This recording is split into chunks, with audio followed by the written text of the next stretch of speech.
everyone, and welcome to the AlbaCon 2020 video schedule. Today I have the pleasure of being your co-host for this panel on diversity and inclusion. So what is AlbaCon 2020? So it is an online role-playing convention with all the proceeds of everything going straight to charity. So our chosen charity this year is It's Good to Give, who help support young cancer patients and their families through really terrible times. To find out more about It's Good to Give, you can head on over to their website at itsgoodtogive.co.uk or on the albacon.co.uk website. We can also be found on all your normal social media sites under Albacon RPG. So, without further ado, I'd like to introduce some fantastic people today. I am Kirsten. I am one of the organisers of AlbaCon 2020, and this is the first time I've hosted a panel, so let's hope it goes well. Today I am joined by Ollie, my co-host, who I'll introduce properly in a wee second. We have Brian Terrell with us from Dungeons on a Dime. Should I say a little bit about myself? I think we'll go around everyone first and then come back to you, if that's okay. Hello. Hello, I was expecting a wee wave or something. Maybe I should have waved. We have got Yubi with us. Hi. We've got Lloyd with us. What's up? And we've got Elaine. And I didn't introduce everyone properly, so first mistake. We'll roll with it. Ollie, I'll let you introduce yourself a little bit. Hi, I'm Ollie Peltier, and I'm also I'm Kirsten's co-host. It's my second panel for AlbaCon, and it's always good to be here, and it should be fun. Okay. Fantastic. So Brian, why don't you tell us a bit about yourself? Hello, I'm Brian. I use he, him pronouns. I started the publishing imprint Dungeons on a Dime, which does entry-level tabletop role-playing game stuff. I also run the live show Beast Fables every Wednesday with my friends Ver in Atlanta, and I just love role-playing games with all my heart. Oh, and because it's a diversity panel, I am gay and autistic. Fantastic. Yubi, would like to go to you next? Hi, my name is Yubi. I am non-binary. I use they, them pronouns. I do a whole host of stuff online. I'm the DM for the Mortal Path. I also do a lot of work in accessibility with creating accessible documents, specifically optimized for both screen readers and then also for visual impairments, including dyslexia. I have ADHD. I'm also dyslexic, very queer. I also co-wrote the RPG Writers Workshop accessibility lesson with the wonderful Tyler, and I'm working currently on a bunch of Kickstarters and things to do the accessibility for them. So that's kind of I also write my own games and tweet a lot about alt text. Fantastic. Lloyd, if we can go to you. Hi, I'm Lloyd, he, him pronouns. I helped write some books, nothing important. I'm just a guy. Carry on, you know what I mean? We're doing it. If you're sure, I'm not important. And Elaine, finally, if we can come to you. Yeah, I'm Elaine. She, her pronouns. I'm freelance tabletop RPG writer up until as of last week, where I just got hired full-time as a staff writer for Cubicle 7, working on Wrath and Glory, Age of Soulbound, work for other systems like that. So fairly new to the sort of tabletop RPG stuff, but I've been working on board games and in the video games industry as well for a decade at this point now. Yes, hella queer, I guess, is a good description for it. Bisexual and happy to be here. Good. I'm glad we've not forced anyone here, because that's always a good start. A bit about me. I'm quite new to role playing in general. I've only been role playing for a few years, but it's something that's really sparked my interest and sparked my heart. I love the freedom it gives me to explore different sides of myself, and especially different sides of gender. I am hella queer, bisexual. I've also got some mental health problems as well. So big up the bipolar team. And that's just a little bit about me. Ollie, do you want to have a... Yeah, I'm a gay black male who happens to be dyspraxic, and I have an amazing sister who has cerebral palsy, and she always inspires me because she actually kicks my butt. And she tells me what she's just basically a plain speaking lass, and I just absolutely adore her. And she's kept me right, and I'm quite happy to and proud to have a lot of well, an amazing bunch of diverse friends. I'm an old grognard in role playing. I might look young, but actually I'm a lot older than I look. It's the deal with Red. So, you know Stranger Things? Well, there may be a UK spin-off called Stranger Things, The Old Country. That'll be about my adventures. And probably Dave writes as well. Yeah, definitely Dave writes as well. Fantastic. So thank you guys all so much for giving up your time for AlbaCon and for It's Good to Give. We really appreciate the fact that you have volunteered to help us out in this way, and I know quite a few on our different panels and things like that. So thank you. Without you, we couldn't be doing things like this. So without further ado, I'd like to offer the floor up. So what is inclusivity? Would be probably the first one I'd want to talk about. And what does it mean to you? Anyone like to take the floor with that? I know obviously we've got some very esteemed writers on here. Yubi, I know you've done quite a lot around writing for kind of inclusivity and how we can overcome those challenges. So would you like to talk a little bit about that? Yeah, absolutely. I think everybody probably at this panel will have a story of where they went into a situation and it was just not good for whatever reason. Like you got a bad feeling, or somebody outright said something, or there was something even maybe in the game that you went, ooh, and I don't know if, like, you're looking around like, am I gonna be the one who's gonna say anything? So I think we've all had those experiences, and one thing that has really struck me in recent conversations, and I'm gonna say a lot of my scope with RPG comes from Twitter and is often quite American centric as well, which I think is always an important thing to point out when you're having, you know, conversations about what goes on in the world. Is a lot of my information comes from Twitter, and a lot of the people I follow are not necessarily in the UK. But one thing that crops up a lot is the sort of problematic basis to a lot of the source material. And so I think when we talk about creating space at the table, I think there's also scope for maybe being like, maybe we make a new table.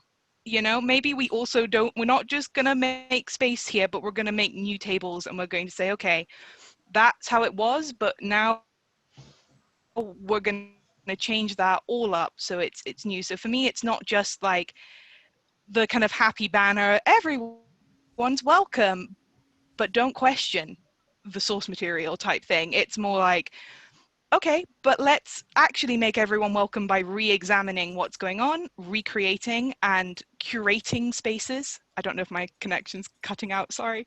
It gave me a little warning, like, it's not good. But curating spaces against hate as well. So it's not just kind of like the old saying of everyone's welcome, and then being like, that includes the person saying terrible things about a certain group of people. Yeah.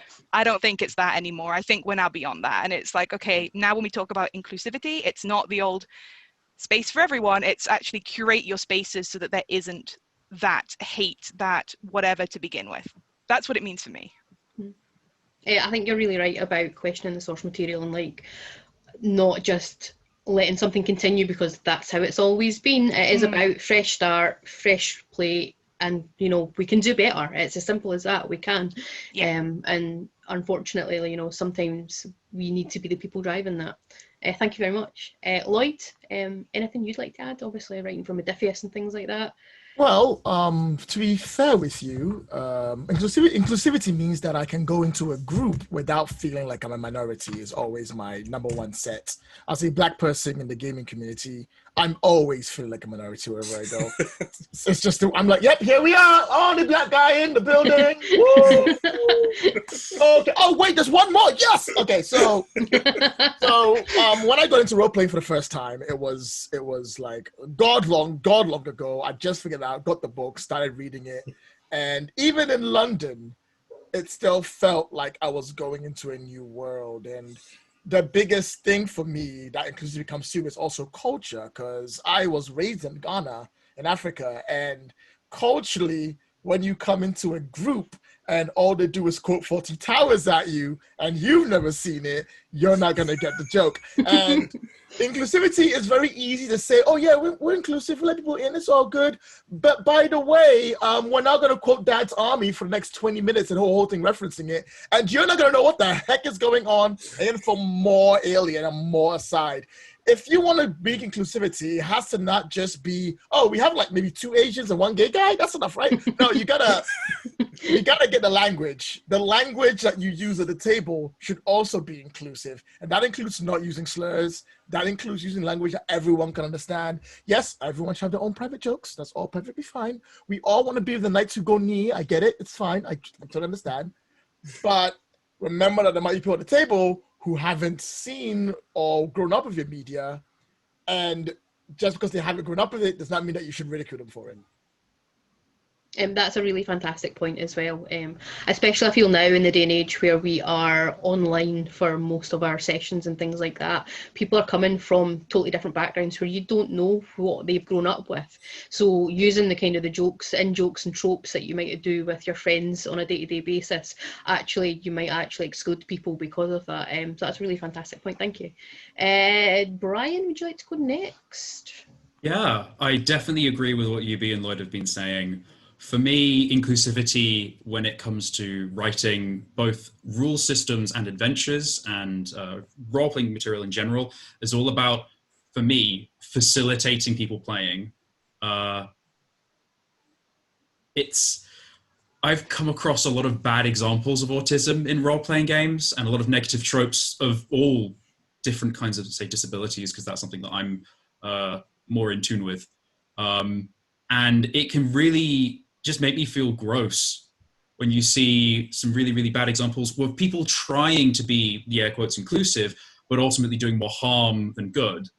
I try in my writing to make it help people get into role-playing games from all different angles and places in life, but also do it naturally, so it's not like blaring a huge klaxon and saying, oh, we're like, with Rainbow, we're really inclusive. Oh my God, this is so, yeah. Just make it natural so no one feels awkward when they're playing. No one feels like they're being called out when they're playing. No one feels like a space has been made for them. Just feel like they were meant to be there all along. Fantastic, thank you. Yeah, and yeah, UB and Lloyd have said some great points, so I won't repeat them, but yeah. It's always hard going last because you're like, I agree with everything that's been said. Elaine, unfortunately, the burden falls to you. Speaking of going last, yeah. Yeah, no, like obviously everything that's been covered before, very strong. The only thing I'd probably add to that is I feel like a lot of the time people get diversity and inclusivity sort of merged into the one term. The best analogy I try to use, and it fits for tabletop as well, so it's a good audience. But for me, diversity is the people who you've got sitting around the table, the people who walk in and sit down. So you can have a diverse group, but if your game is not then inclusive, like Lloyd's saying, the languages you use, the reference you use, and that sort of thing is, and like the themes you're playing with your game, the tone of your game and everything. Even if you have a table that is diverse and you look around and you see people from all different like colors and creeds and everything, you can still have a game that is not inclusive because you're not empowering those people to feel comfortable and feel like they have a driving role in your game. And the same goes for anytime you bring a creative team together and things like that as well. It's not enough just to like sort of grab a bunch of people and say, woof, we did it. It's like you still need to like empower these people and listen to everyone at the table and all their different views. But other than that, yeah, everything else everyone's saying. Can I be really rude and just pop one tiny little thing on? Yeah, of course you can. Anyone can chime in at any time. Don't feel like I'm like, oh, in that case, no. No, it's literally, I always try to, when I am saying something that I know that I've gotten from somewhere else, to say whose idea, like where I got that concept from, and I totally forgot because I can't read my own writing. But the idea of rather than just creating space at a table, but creating new tables, I got from the Black AF Roundtable. Brandon Swordsfall in particular said that, and it really struck me. And I didn't mention that, so I just not my words, not my original concept. I just want to make that very clear. Brilliant. So how can we make things more inclusive? I know we've got a lot of people around the table that are making kind of amazing inroads with that. Brian, I'd like to go to you first, just to talk about Dungeons on a Dime, just because the whole concept behind it is about breaking down those barriers. So Dungeons on a Dime approaches inclusivity from lots of different angles. I originally started the imprint because I had graduated university, I did an illustration degree, and I had spent 2 years working full-time in retail, trying to find, and then like working, retail to get the bills, and then trying that whole 2 years to find any kind of creative work that paid. And I could work for free for a whole bunch of people, and I did, but not a single person, the minute I was like, oh, do you want to give me some money? They're like, oh, budget, sorry. So I started my own imprint so that I could just make my own work and do it for myself, because if I was doing all this free work, I might as well be doing it for me. So a large part, or the large base behind the scenes, is to work with entry-level people into the tabletop role-playing game industry who want to illustrate, who want to write, who want to publish, who want to know about this sort of stuff, and working specifically with them so that they get a nice shiny thing on their portfolio, their CV, and it helps everyone play that legitimacy game that comes through in industry hiring and stuff. If you go to a job and you have all this great work, but it's not necessarily for anyone, it's just your own work, they kind of look at you like you're unprofessional. But the minute you've got one professional, air quotes, job, suddenly people start going, oh, so I saw you've got this on your CV. And it might only just be a single illustration of book, but suddenly it makes you from this, I don't know, some kid to, oh, a professional in the industry who does things. So Dungeons on a Dime is inclusive in the sense of it's working with not just younger people, because it's not just young people who are entering an industry, but anyone who wants more experience and wants someone to work with them and give them guidance on that, and also make cool products and stuff like that. Because there's so much stuff going out there that says it's entry level, but wants 5 years experience or wants 10 years experience. And then like the other side of Dungeons on a Dime being inclusive is trying to be really natural with the inclusivity in terms of language. I know that I'm really good, or I wouldn't say I'm really good, but I try my best in terms of diversity for illustration, for showing lots of different people in the story as well, and using language naturally throughout that makes it feel as if it was always there. So, for example, if there are ever any characters, I always include their pronouns when I introduce them. And I don't make a big deal about making a whole paragraph about their whole gender story and how they feel and what they identify. I just say, oh yeah, this is Jeff, he, him, and make it a natural part so that anyone playing that doesn't feel, I'm struggling with the words, but just to make it smooth and easy and not feel like a burden every time you read it. I think it comes back to not just putting it there because it's there. It should be there. It should have been there from the start. Yes. But it hasn't been. So we're not going to make a big deal about it now. We're just going to say, these are my pronouns. So yeah, that's fantastic. Thank you so much. Anyone else like to chime in?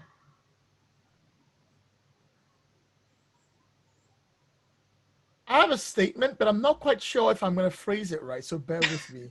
This can be edited, right? So y'all can make me not look like a bastard, right? Okay, good. Don't just make your products for white male people, that's all. I mean, it sounds like it's easy. It sounds like, oh, well, that's it. But like when I first started, you open a book and it's white dude, oh, white lady with less clothes on. Okay, white dude.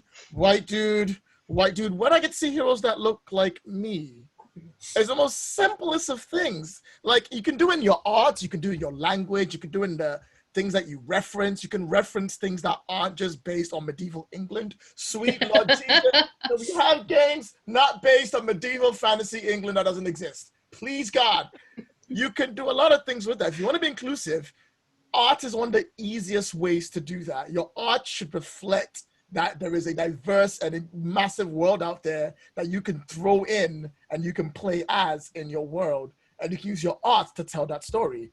Easiest thing to do. I think it's the most obvious thing to do as well. Picking up maybe a source book or something like that. You in a bookshop, you're not going to sit and read through sections and sections and sections. You're going to have a flip. does the cover represent me? Do the people illustrating the first few pages represent me? So it's not just, it is the most obvious thing as well as like one of the most easy things as well. I think that comes down to representation really, and who we see. Do we see ourselves in games?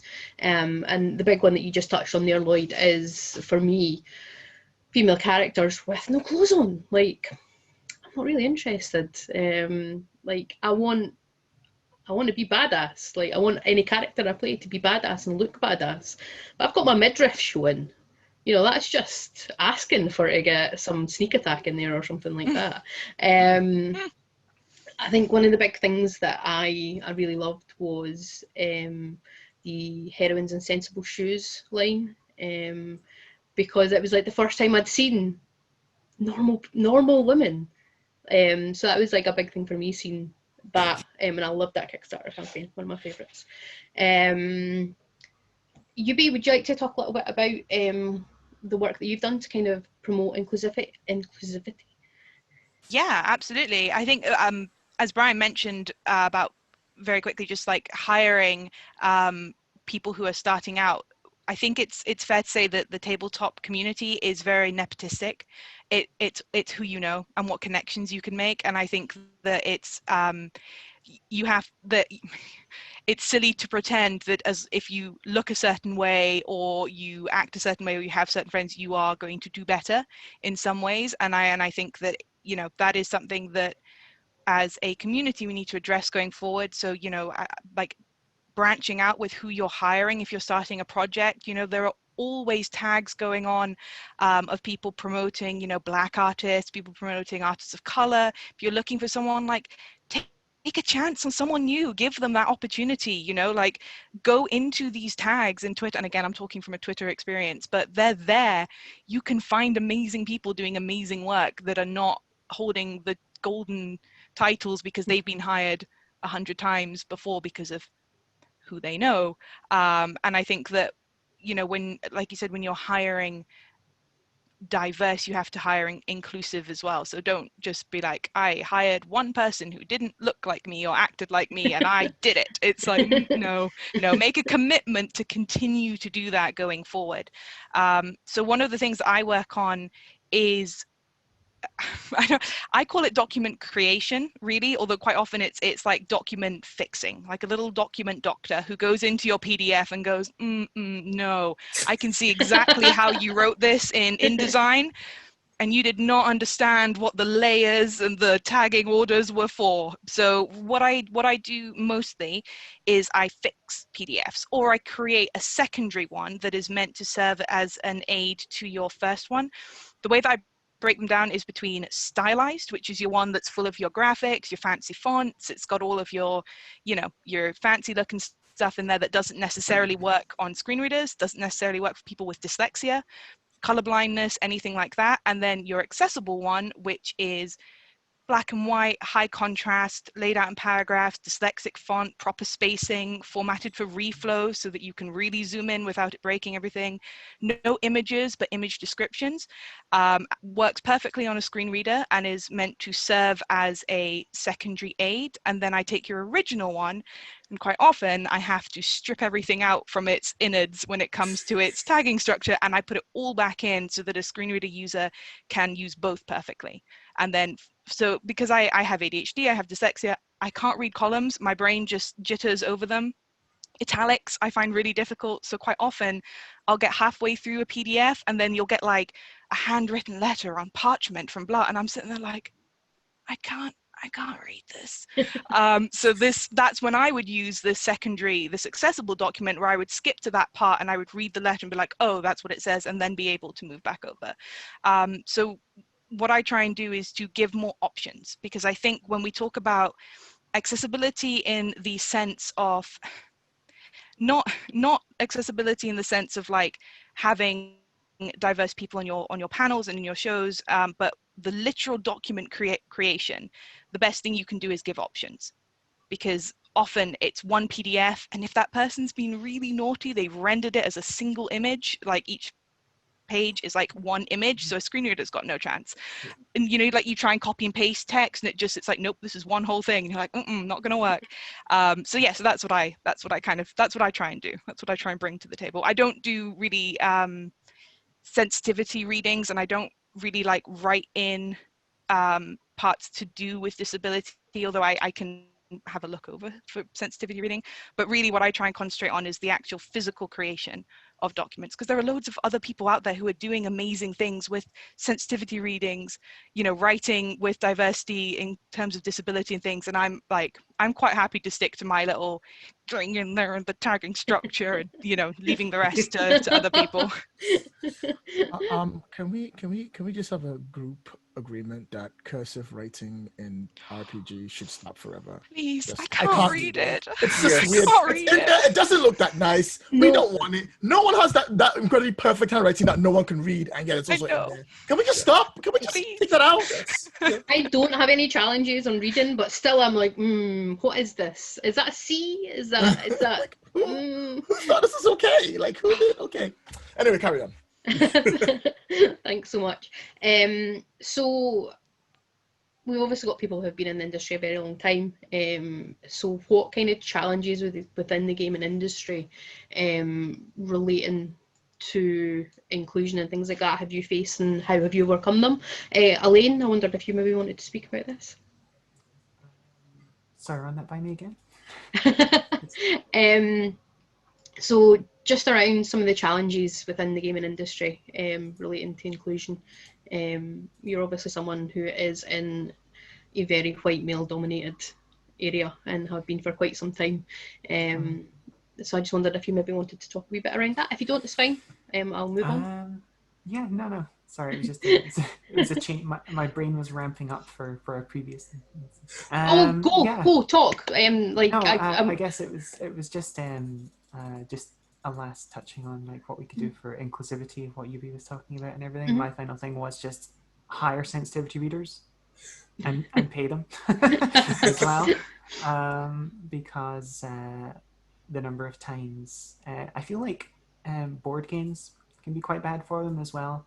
There are a lot of board games out there that will have like Euro games, like very imperialistic sort of things, or they'll be set in like feudal Japan or something, and you're like, okay, let's look at the dev team for this, and you're like, oh, did you get any sensitivity? No, hire sensitivity readers, pay your sensitivity readers, even if you're like a small indie press or something.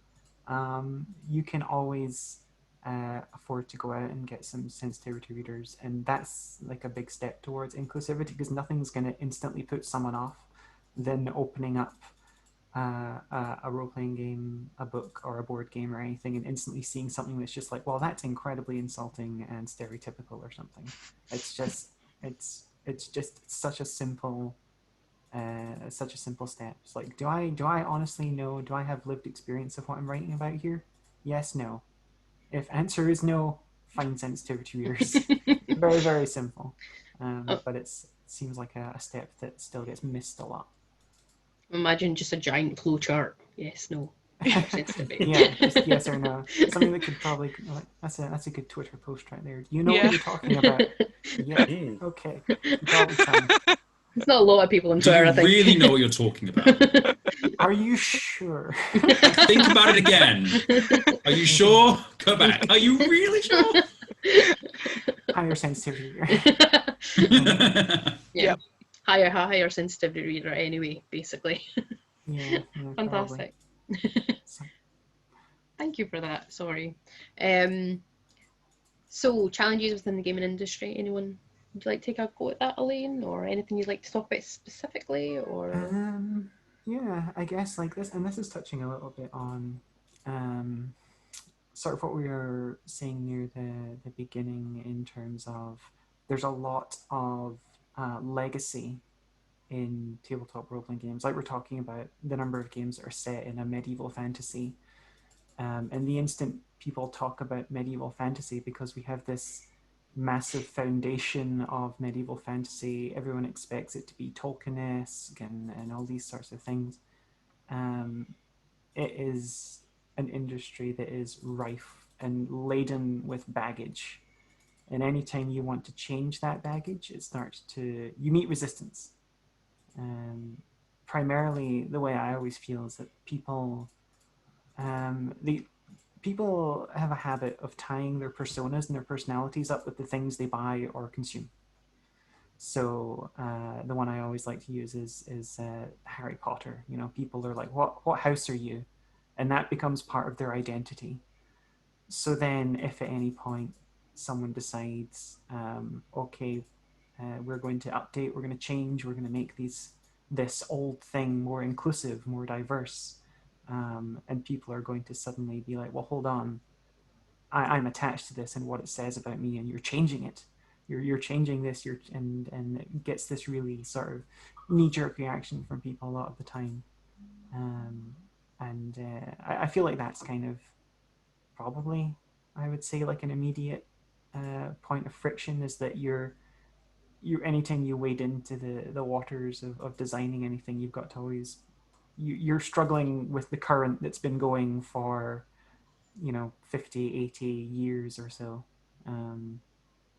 Yeah, if those analogies are very mixed up and muddled, but hopefully some of that made sense. It did, don't worry. Yes. If I could tack on to what Elaine was saying, there's such a reliance on the old tropes, the old ways of thinking, the old ways of framing story, conflict, all of that, the old ways of thinking about even things in games like race and species and all of these things that are so seemingly hard for the community as a whole to break away from. And when it happens, I mean, even in the past few months, you look at, the vitriol that the Black community faced, that Sarah faced for the combat wheelchair, like it comes up and it's like, I mean, it's painful to see on any level, and I'm aware that I'm in a very kind of like, left-wing tiny sphere on Twitter, and I can't even imagine what it's like on Facebook, Reddit. I mean, I put on ages ago a NPC sheet that I'd made on Reddit, and it had the character's name and pronouns, and it had like hundreds of downvotes, and everyone was saying, why'd you put the pronouns in? And I was sitting there like, ooh, is this the only thing we're ready to talk about apart from my incredibly awesome NPC? Yeah, apparently so. And so when it comes to like the challenges faced by the community, I honestly think one of the biggest ones is that the biggest players in the community, the companies, they ain't saying anything. They won't say anything because either their kind of role-playing aspect is too small to really bother with because that's not really where the money is, so why kick the proverbial hornet's nest? Or they understand that because of this old way of thinking, these old ideas that are so entrenched in either their product currently or in previous editions, that they've cultivated this space and these groups of certain players and people who will kick up that vitriol. And so they don't want to kick that hornet's nest either. And what you're left with is people who are creating incredible work, facing incredible hate, horrible things online, who then turn to the products that they're often technically designing for free and going, help, and nothing, and it's left to maybe like a few representatives online who are, doing their best, but of course, are working for a company that has their hands tied in some way. And so it gets messy. And I think like one of the hardest things is almost kind of seeing people get their hearts broken over something that they love so dearly. They've put all this time in, they've made their spaces, they've made their friends, they've made their content. Something happens, awful people jump onto them and they turn to support from the wider community, and the wider community goes, shh, shh. I think that's really hard. And I think when it comes to like the challenges we face, because they are so entrenched, it's not as simple as like, the little steps you can take. It almost has to be an entire kind of re-excavation of what was written in and an entire remodeling, so that that's not a thing that happens anymore. But that's a big task. It's never as simple as like, how do you fix it? This is how. It's always way more complicated than that, I think. I think it's... after you. Oh no, on you go. Please. I was just going to quote. The thing that mostly strikes when it comes to those specific things is the use of the word politics. Mm-hmm. Now, people straight up will be happy to have a diverse community and a diverse setting of things if it concerns your zodiacs more than if it concerns your race or they're like, yeah, got my Geminis, got my Scorpios, got my Sagittarius, I'm ready. Like anything about no. Why? Because all they'll say is, well, I don't really think politics belongs in gaming, which is just right up there with I don't see color and all races matter. That kind of stuff. It's right up there with I pretend not to see it. I don't want to commit. I'm going to use the word politics in front and say this is politics. And because it's politics, I don't have to come in there. And because it's politics, it's only politics. Cat, it's only politics. So we all saw the cat. Pet tax. It's only politics if it's stuff you don't want to talk about. Suddenly it's and that's the big thing. Companies, things like, because they're like, if we do politics, we're now going to start separating people according to political views. And we can't have that because we can't make sales. So then comes that issue. Like, do we say we're more diverse and kind of try and skirt around the politics thing? Or do we just say we don't involve in politics and let Twitter kill itself instead? I'd like to tack on that I think an overarching problem that a lot of people face when they're making content and when they are talking about stuff like role-playing books and content is criticism. I don't think a lot of people know how to give good criticism and how to take criticism. I know that when I started at art school, for the first year, I thought anytime someone said something about my work, I was like, oh God, I'm awful. This thing that I've made is me personified. And because they've said that, maybe try thicker lines, I've got it wrong. I'm worthless. It took a long time and practice to be able to look at something and go, okay, so I did something, but the thing that I did is not me. They're criticizing the work. And I have the agency to change that work and to make it different. And that is what I feel like is a problem when people criticize online, or when you are criticized, or any idea of change is suggested. A lot of people take that very personally, as Elaine was saying. It's that sort of, oh, you want to change this? You want to change me? Am I not good enough? And there's a lot of friction there. And then there's also giving good criticism as well. I recently, I'm writing an adventure that includes autistic characters. And I did a little tweet and I said, hey, I'm doing an adventure. I am autistic. I've been autistic my whole life and know a lot about it. But I'm just interested to hear what you guys would like to see if you were represented. Like, what would you want to highlight and show up about your disability? And I had as many hate tweets as I had people contributing. And a lot of them were like, how dare you include an autistic character? I'm autistic and I want you to die. I hadn't said anything about what I was going to do with the adventure. I hadn't mentioned anything about the character. I just said, hey, I'm writing an adventure about my own experiences. And they were like, well, I'm autistic and I don't think anyone should ever do that because everyone gets it wrong. Now, I understand where they were coming from. There is a deep fear, and I've definitely felt it as well, when you're looking at autistic content and you get really horrible stereotypes that turn anyone with, autism and on the spectrum at all into just someone to be pitied, which sucks. And I understand that, but also like that fear drove them to be like, no, don't do anything, never do anything. So when the conversation started, that sort of, oh, hey, what do you guys want? It just went. So I feel like giving criticism and receiving criticism are skills that could be really useful and that aren't present in a lot of discourse. Cat. It's going to be a thing now. Love it. Love it. Sorry, Brian, please finish your statement. Sorry. We're all terrible people. I mean, I love a cat too. But yeah, so in general, I think that's a part of the problem. It's not the whole of the problem, but that's a part of a big issue that's faced, is getting criticism and receiving criticism. Oh, also a side thought as well about people making content like Sarah in the Combat Wheelchair. People who make good stuff for free go from like 500 followers to 15,000 followers like that. And there's this idolizing of them, which is so much pressure. Like they go from no audience to all this hate, and then all these people like jumping to defend them, and they're the center of this conflict, and anything they do suddenly is under this huge scrutiny when they're the same person they were like 2 weeks ago. It's just people are noticing them now. They haven't changed. They're still doing good stuff, but like now they have all this intense pressure, and that can be exhausting. So a lot of the conversation, I feel, needs to be more chill to help everything flow. Yeah, I think bouncing off that, one thing that is really important to do is to challenge when you see people in the community who are and I got this from this concept from Honey and Dice, who's speaking about don't trade one ism for another ism. And I see this a lot, which is like, if someone's being ableist, don't be homophobic back. Like, don't trade.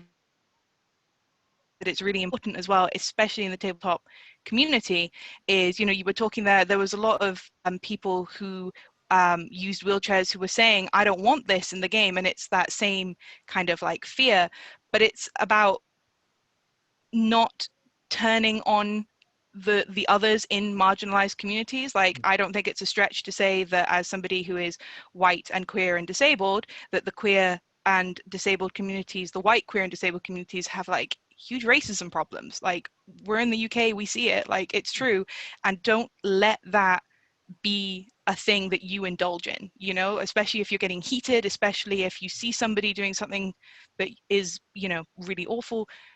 Don't turn and use another thing on that. That was a really point that really struck me when it comes to how to make little changes in your community, is challenge isms when you see change, swapping an ism for an ism, and just don't do it. Think about what you're saying. If you're about to call something, like stupid, things along those lines, it's not the hot take you think it is, because you're then relying on another ism to bring down someone else. And it's a thing that I think we see a lot, and again, it's a thing that's coded often into the language of certain games that we play. There's a lot of disabled villains, I think it's fair to say. There's a lot of spells where the outcome is you now have a disability for a short amount of time, and that's bad. There's one particular spell that like I banned from all my games, which is Feeble Mind. Don't like that one. So when we're like talking about and using inside jokes with the D&D community and like all role-playing games, just be really wary when you think back on how the source material has influenced the jokes you're making now, because it's not necessarily the joke or the hot dunk that you think it is. Anyone Someone else got else, please anything they speak. want? Yes.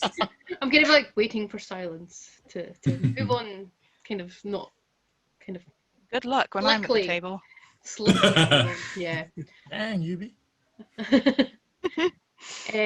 So the kind of the next thing that me and Ollie had kind of thought about talking about was around gatekeeping, which we've kind of touched on quite a few times, just about how we can be more welcoming to players. We've obviously raised some fantastic points around diversity and inclusion, not the same thing. You can have space at the table, but if people aren't comfortable at that table, then you've not done the whole thing. So does anyone want to have a talk about that, especially around showing representation? Obviously, Lloyd, you raised some fantastic points earlier, just around representation and kind of seeing yourself in the product. Anyone like to have a wee talk? I think I could start. I think we all have understanding and experience of language being a huge barrier, whether it's intentionally or unintentionally, to role-playing games. If you look at the most popular role-playing game that is out there, that has a player's handbook, a dungeon master's guide, and a monster manual, that's over 900 pages of content, which in theory you need to have at least skimmed a couple times to be able to start running the game as it is designed to be run. And it has errata and rules and strange phrasings, a lot of terminology that is taken up from previous editions that could be up to 50 years old, in-jokes that run, again, 50 years back, and bits of lore that have made it through and been canonized and then sort of been diluted and estranged. It makes it very difficult for someone who has no idea what this is to walk in and go, oh, I want to play a knight that goes and makes friends with dragons. What do I do? When we're thinking about like including people, when we're writing our games, it's not just a matter of, just using pronouns and making sure we don't have in-jokes and making sure the art's really lovely and got all sorts of different people there. It's also making sure that the language is accessible both to different reading comprehensions. So not using especially strange words, and that we're trying to make our terminology, our mechanics, make sense in the most literal of ways. So if we choose a term to use, we want to make sure that that term most sensibly and logically encompasses the thing it's talking about. So it's that balance of aesthetic, the feel, and the story that you're trying to tell with this, of these systems and these adventures, and also, you know, the ability of people to actually understand and access that. You can also try playing better games. That's also a really easier, much quicker way to get that done. I'm just throwing that one out there. I'm just saying, you can go play D&D with your 3 books and your modules, and then try and make that feel diverse. Or you can go play Masks, where the rest is baked into the system and the style, and then you jump into it, and then you're like, oh, okay, I should try and think outside of my own box and my own skin for 1 second and try play other things. There are games out there that are a lot more, what's the phrase I'm looking for? Not crap is the word I want to look for. I don't just crap. I don't be mean like that, because, like, you know, people still know G&D for their sins. So there's a lot of games out there that are far more ready to be inclusive and to allow you to come into that world and to enjoy it. And also it's a very good way to, like, siphon and check of your players, because one player's like, well, why do I have to pick a pronoun that makes no sense? And I'm like, get out. Get out. That's a great way to check it. Yep. There's tons of games out there that are coming out and have come out that do promote inclusivity in the system itself. And that it makes you and tells you to think past that. And running those games is a good way to get that down there, to get past that gatekeeping issue of, like, oh God, what am I doing? What is this big book? How do I make this fair on everyone? So, Lloyd, how do we encourage those D&D players to go to the new systems? Do you have any ideas around that? My usual answer is you don't. That's my straight answer. But my other answer is, if D&D itself is slowly starting to come to the conclusion that maybe we should try and be a bit more inclusive, with the whole, like, release of the second edition, the second version of the rule book, which are going to be taking the species thing out and changing it around, them themselves trying to include more things into it. I mean, it's been a long time coming. You do not want to be, you were not there when Fit that first came out. It was a fight. But even with those things in there, the best, I would say, if you want to try and go, like, be more inclusive and be that way, start running other games, start looking for other games. Don't just stick to D&D, because D&D is great and it does what you want and it is perfect for that specific section. But if you're trying to see what inclusivity really means, you need to break past your norms. You need to go past what you know and go into the unknown and try something new. Otherwise, you're not going to welcome new people into your group. You're going to be stuck in the same 4 people you've known for 20 years and be in the same game for 20 years. And then you're going to come on the internet and be like, well, my game's inclusive. I don't allow anyone in. And you're like, get out. Just get out. I don't want you here. I want to add on to that. I've got a section on my website that's all about, like, scholastic research into role-playing games, because that's something I'm really interested in, is the developmental potential of games, how they teach us things, they give us spaces to explore and be people and have fun all at the same time. And role-playing games are a fantastic teaching tool. They let you explore a new perspective, they let you be someone else, they let you think about a specific set of problems. Role-playing games as systems are about specifically analyzing a certain scenario and situation. So Dungeons and Dragons, you go and stab and fight and try and do stuff like that. There are other games for other purposes. I think part of opening that conversation, getting people to try the things, is to go, is the system for what you want to do? If no, try something else. Look for a different system that does the thing you want to do. And then when it doesn't do the thing you want to do anymore, grab another system.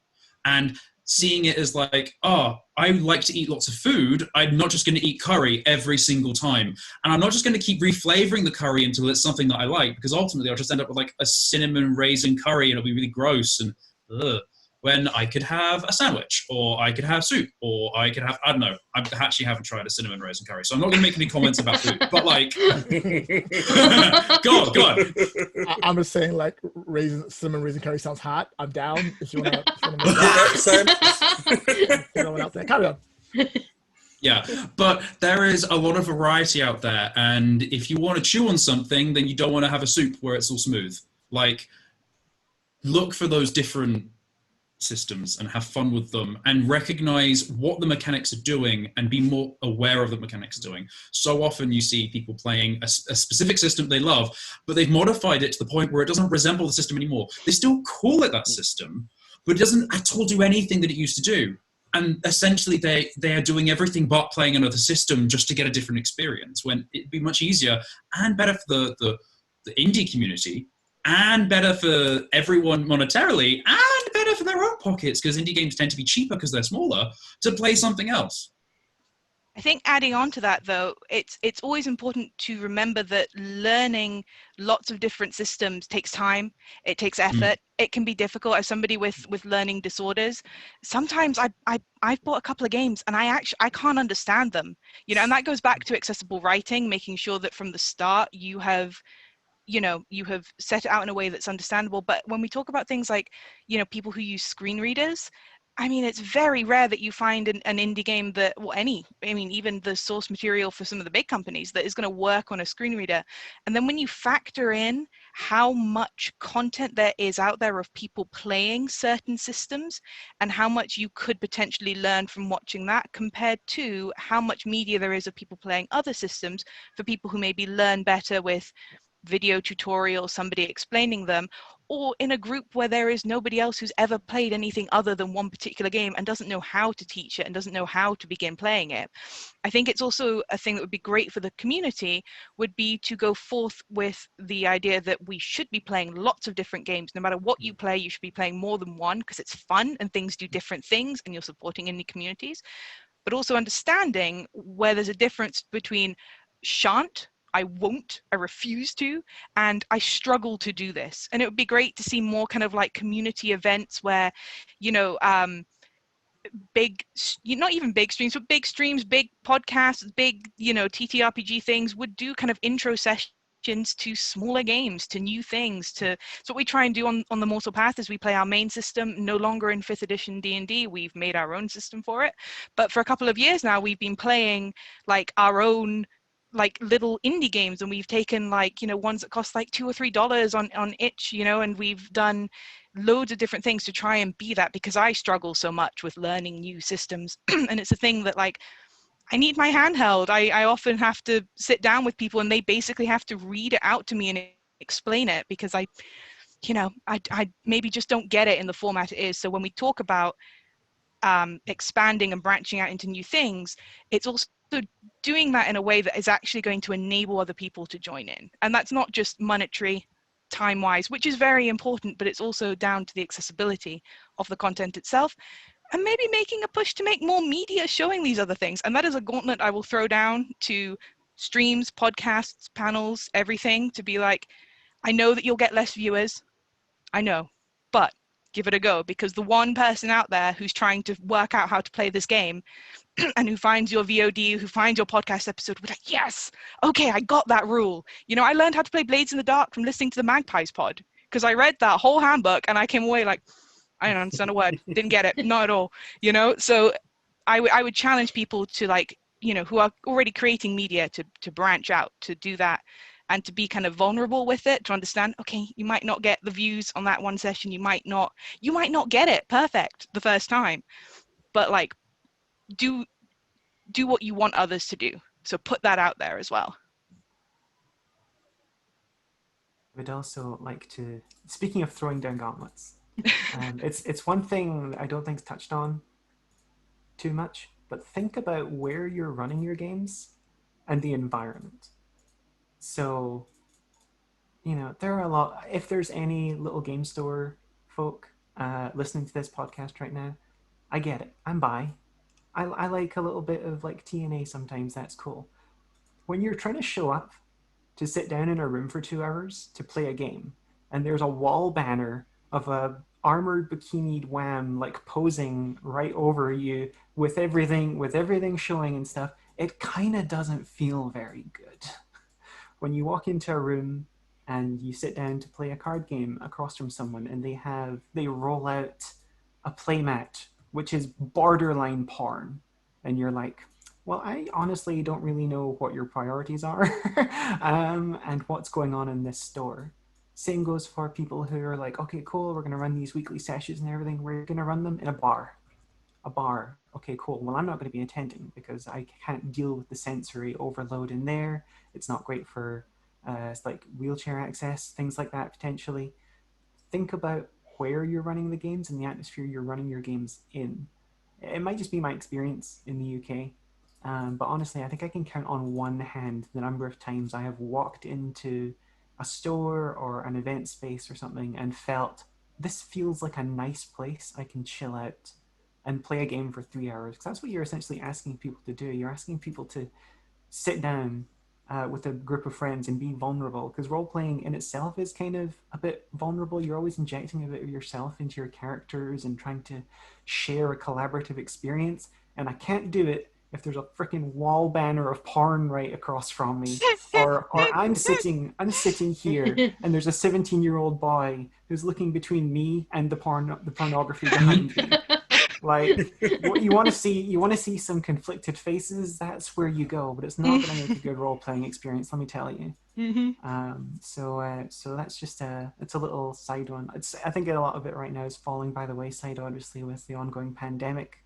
And I've grown to appreciate online games a lot more. I used to dislike them because I felt there was a degree of distance and you couldn't read body language and things like that. But oh boy, if I'm enjoying not having to, I can sit in my own home and not have to deal with those things. That's been pretty sweet. But yes, if you're running a store, if you're organizing a game, just think about where you're running it, how you're running it, and is that really a nice place for a diverse group of people to come and hang out and stuff. Just tacking on to that, like, this is going to sound probably totally ridiculous, but I still remember the first game store I walked into to play in, and I remember asking where the bathroom was, and it was the most horrific experience in the world. And like, I get it, some people don't, need as many facilities and all that sort of thing, but I would have happily walked out that shop and never went back in, because that bathroom was ridiculous. And it sounds so silly, I think, but touching on what you're saying, Elaine, there about making sure the space, it's not just the space you're gaming in, it's your facilities as well. What do you have, and is it suitable for everybody, not just people who stand up to pee? There was when I was starting playing role-playing games, and I wanted to run a game for my birthday, and at that point I was so I'm non-binary, and I had a group of female friends, and I was like squared my shoulders and walked into this gaming store that I'd been in like a couple of times, and they had some tables at the front type thing where you could play. They had a really gross little room at the back, which was mainly like the Magic the Gathering room, and I was like, that is shadow territory for me. I'm not going in there. But I walked up and I said I'd like to book a table for me and my 6 friends to play. And the game store owner was so excited, and he was like, this is fantastic. I'd love to put you like right in this table by the window, because we're really trying to like bring new people in, and if people see you playing, then maybe more people will come in. And so I was like, oh, sure, that's fine. So we got set up like right by the windows, by the doors. We had an absolutely amazing like 3-4 hours, and the guy, and I'll name the shop, it's Fanboy 3 in Manchester, before they moved into their newer, bigger space. It's a good shop, but it was so like exciting to not only be welcomed, but to feel like this person is really excited for me and my group of friends to be here and to play. And like, okay, a bit of it is because he recognizes, okay, we got a lot of grognards, it's time to start putting more people in. And I understood there was an element of like, we are the token women playing in your game store, but it was done so genuinely, from a place of such genuine excitement, that didn't feel like I can make money from you. It was like, I'm really excited to bring new people in. And I think when you're talking about like gaming stores and things, again, curate your spaces. And that's the hardest thing, because you might have had a loyal customer there for 30, 35, 40 years. But if they're sitting in the corner and they're saying, you can hear them saying, making comments, saying stuff, it's time to choose. And I think that's like the hardest thing when it comes also to real spaces, there's a level of like, when you look around your store, you look at accessibility, you know, like is it actually wheelchair accessible, is it things, but also the people in it, who are you welcoming in out of a sense of obligation, and who are you actually wanting to bring in? Because I think that speaks, and I think Fanboy 3 is a good example of people who are trying in the real world to really welcome in like new waves, new age of players. And it's a hard thing to do. And they faced a lot of pushback for it in certain ways. And like, yeah, it's tough. But I'm with you, UB, on that. I've been quite lucky. We've been able to play in Kirkcaldy, and there's some incredible DMs who are women, young women and older women, who have actually run games fantastically. We've got currently I'm playing an online game, and with our DM, she's let her husband run a few games. He's doing a good job. He's his first time DMing, and but I'm proud that I've seen some incredible young women who have developed their GMing skills, and have told some incredible stories. And everyone actually I meet actually says, "Yeah, she's the GM. She's awesome." And yeah. I find any chance we can actually empower more creators, more DMs, GMs, storytellers, it's always wonderful. Yeah. So moving on from that very slick point there, championing and encouragement. So how can we encourage and develop talent, whether that is illustrators, whether that is game developers? Again, we've kind of talked about this already a little bit, but anything anyone would like to add?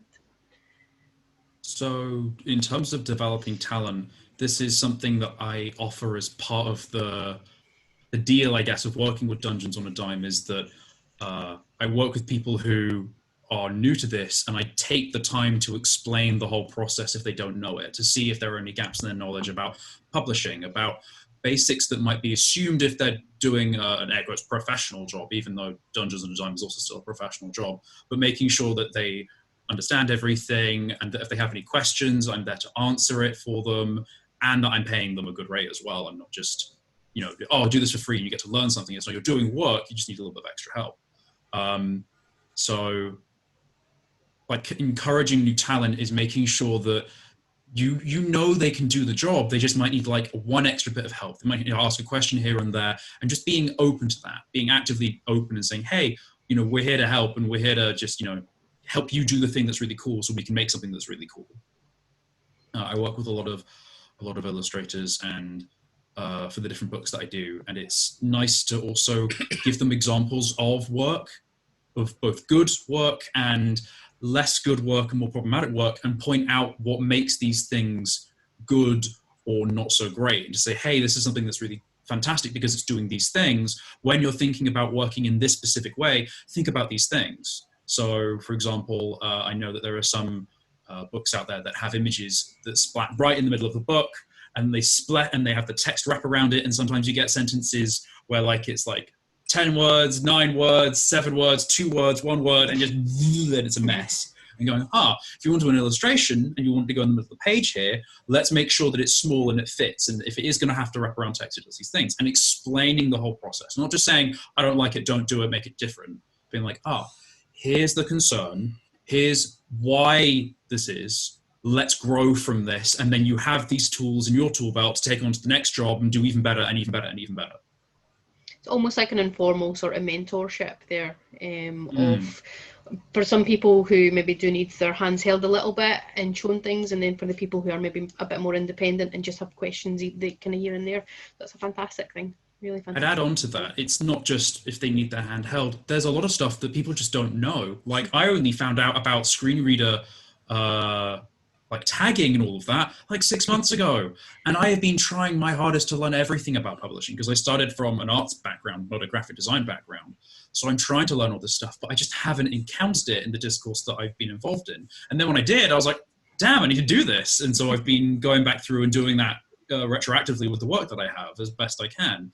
But I am sure that UB could rip my stuff to pieces as a professional looking at some of the things that I'm doing because I'm just getting into this. And it's nice to know that, like, if you have a relationship with someone, a working relationship, that they can offer that and they can help share those skills. It's not just about like, oh, I'm taking the time to help them. It's that we're all here to make everyone's stuff better. That's it. Someone else go before me because I talk too much. No, Sila, you go, move. Go. You're fine. I would say two main things when it comes to championing others, because we've talked about hiring, not only hiring diverse, but hiring inclusive, taking a chance on new people, giving them that leg up, especially if you have a platform of any kind. Give them that, that chance to move on up in a nepotistic community. Understand that it's nepotistic, accept that, and then do what you can to help, right? Like it's this is how it is right now. Hopefully we can change it, but use what powers you have. I would also mention two other things, which is one's quite niche, but when you are doing, if you're somebody who's about to start a Kickstarter, you're budgeting for something you're writing, you're not just creating it on your own and putting it out into the world. Budget for accessibility, put it in there from the beginning. Even if you don't know how to do it or you have no idea what you're doing, reach out. There are loads of amazing people. I know which is at Rhiannon42, I pulled that off the top of my head, who runs the Magpies pod. She does accessibility consulting, so you can like go and speak to her about everything that you would need. There are lots of people out there who will do all of the different parts of what accessibility contains: sensitivity reading, screen reader optimization, general consulting, everything, but budget it in from the start, because it is incredibly obvious and incredibly disheartening when either it's not in it at all or it's tacked on as an afterthought. Adding to that, never a stretch goal. Never make accessibility a stretch goal. It's in there from the beginning, or just don't do it at all. Don't make it if we get this much money, you can read it. No. Getting or nothing, and the other thing that I would say, which I think is really important, is work with other people. Make a community of friends, reach out to other people who are doing stuff, but work with others. I think there's a lot of it's not necessarily competition, but there's a nervousness that if I share my ideas, somebody will do it or do it better, and that's totally unsaid. Like, don't just throw your golden egg out into the void of Twitter, but create a community of people that you can discuss, because you'll get new ideas, you'll learn new things. When I do my accessibility work, and again I'm talking now on a very technical level, my Tyler is one of my best friends, and they are blind. They use a screen reader completely, and I check everything with them. Like, I will go to them with questions. I'll be like, is this how it works? Because I can use a screen reader, and I'd say I'm fluent in screen reader, but I'm not a native screen reader user. So whenever I have a question, I'll check. This feels easy for me to navigate, but does it feel easy for you? Should it be slightly different? And that goes the same when it comes to mechanics, story writing ideas, anything, because the more people that you run an idea by, the better a scope you'll get on it. And I also might point out some issues that you might have with your own work. That wasn't phrased very nicely. It might point out some spaces where you could stand to learn a bit more about certain things, is what I actually meant. So when you run it by other people, you'll get a wider point of view on it. So work with others, accessibility from the start, especially if you're budgeting for Kickstarters, projects, fundraising, anything. Put it in there with your art. Make it as important as your art, your editor, accessibility. Put it all in. And I think that goes back to what Elaine was saying about sensitivity as well. Another thing that obviously people should be budgeting into the mix is making sure, I'm covering all my bases. This is, the right representation of my product. Fantastic. Anyone else got anything to add? I guess for me as well, just in oh, sorry. Oh, go ahead. Oh, it's just a very simple one. It just it's the easiest thing in the world nowadays to signal boost, and just do that. It doesn't matter if you have like 5 followers or 100,000 followers. When you see someone who's doing something cool, especially if they're new or small, signal boost. Just it's literally one click nowadays if you're on Twitter or something like that. and especially for indies who don't have these like feed shattering marketing budgets where suddenly it's like, oh cool, I guess this is happening now to my feed. Something as simple as a share from someone who has a lot of followers can mean the difference between your small pub run or something funds or doesn't. So yeah, just signal boost. Yeah. And I would say also, like, go out of your way to signal boost not only your friends, the people you follow, the people in your circle. Use those hashtags. You see them all the time. Bookmark them. Bookmark a tweet that says, you know, people of this type, post your stuff here. Bookmark it. Go back to it.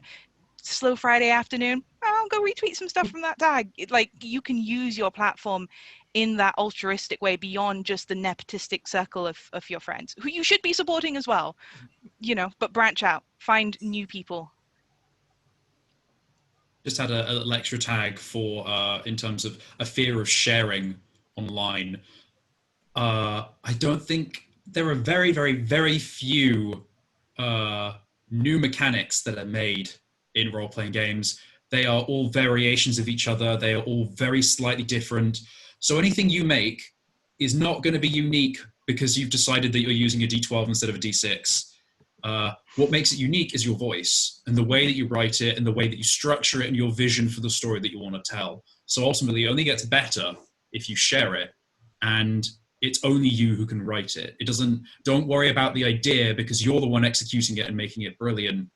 The idea is nothing without you, so share it and make it better.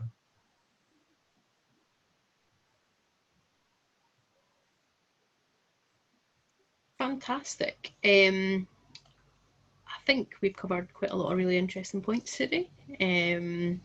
Maybe not quite got to everything on our list, but I'm kind of very conscious of the time.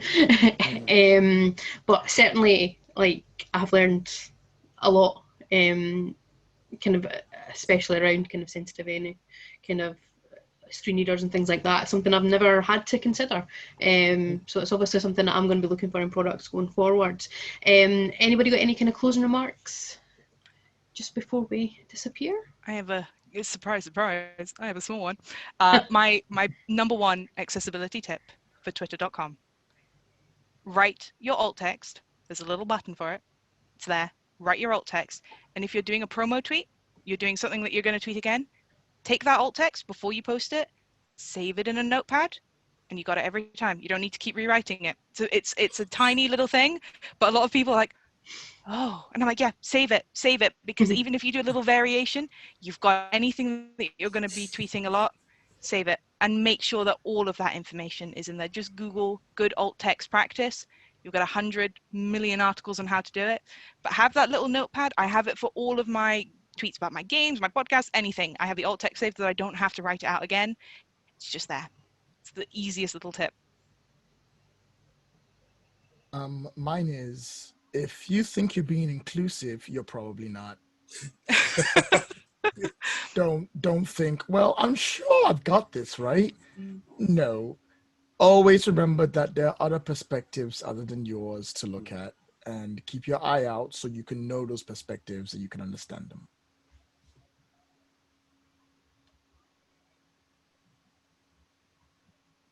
I guess closing remark for me would just be kind to each other as best as you can. I don't think I have anything badass to say, so give me a minute. I'll come back. We'll come back to you. We'll come back to you. I've got like 4 more. Please. Yeah, Lloyd, keep going. Save us your time. Ollie, anything from you? I think you've all been absolutely brilliant, and I've learnt a lot. Thank you. Yubi, you gave some really some information that I was sort of vaguely aware of. So I'm behind Brian in finding out about some of that stuff. So Brian's got 6 months on me, but hey, that's life. I think you're all, I've learnt a lot, and yeah, I know if I'm doing a product, make sure I get accessibility, and I make sure I get, I've got editor, I've got second opinion, and that I've looked at other people for insight, and I'm prepared to take criticism. I think for me, I've learned so much today. My kind of closing remark or whatever would probably just be, if you're able to challenge something, challenge it. Don't stay silent. If you're in a comfortable enough space to do that, obviously, and be excellent to each other. Yeah. Touching on what Elaine said, we watched Bill and Ted last night.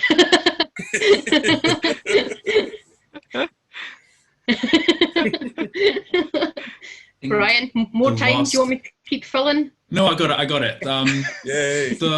This is something I've echoed in another panel, but basically the work that it takes to make something inclusive is extra work. And so be allowing of yourself for it to take more time, and don't criticize yourself if it takes an extra couple of weeks to make the thing. Like if it would have taken you a month to write this thing and it takes you 6 weeks instead, it's okay because you've made it available to more people.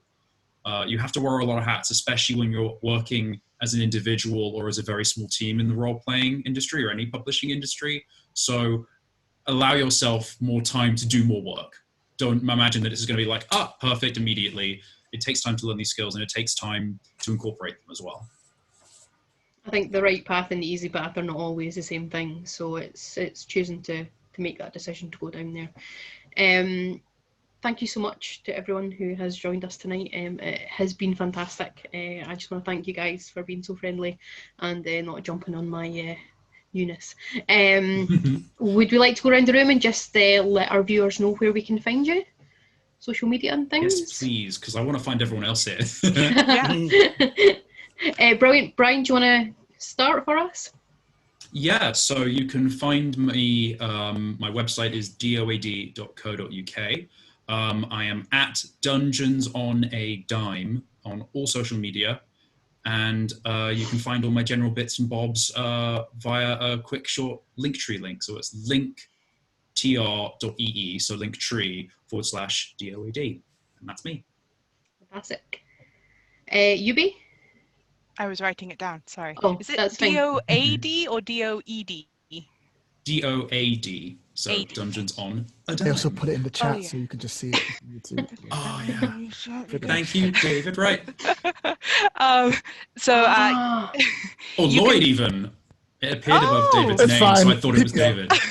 People call me all names. I'm so used to it. I don't know what you call me. God. As long as you call me, I'm good. All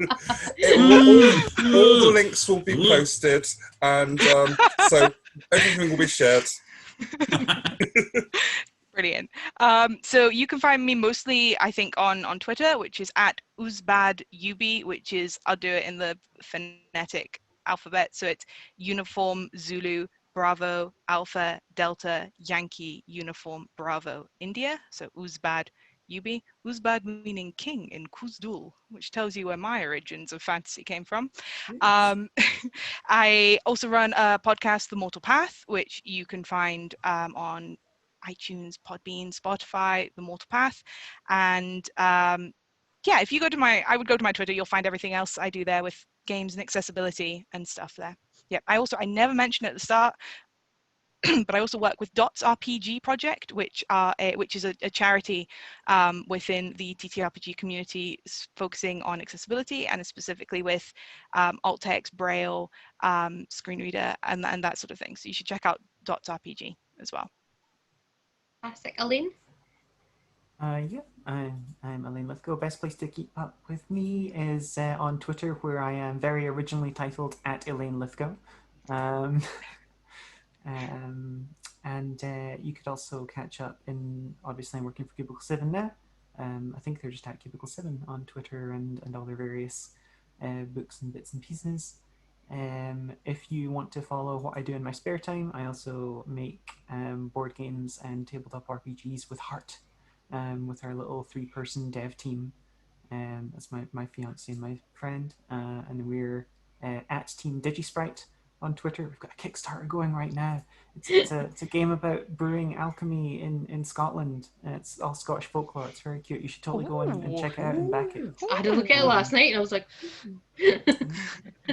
that's my plug. Okay, we're good. Right. And yeah, just it's been a pleasure to be here. I look forward to chasing everyone up after this. Everyone I've not already got on Twitter. I think I have a bunch of folk on Twitter already.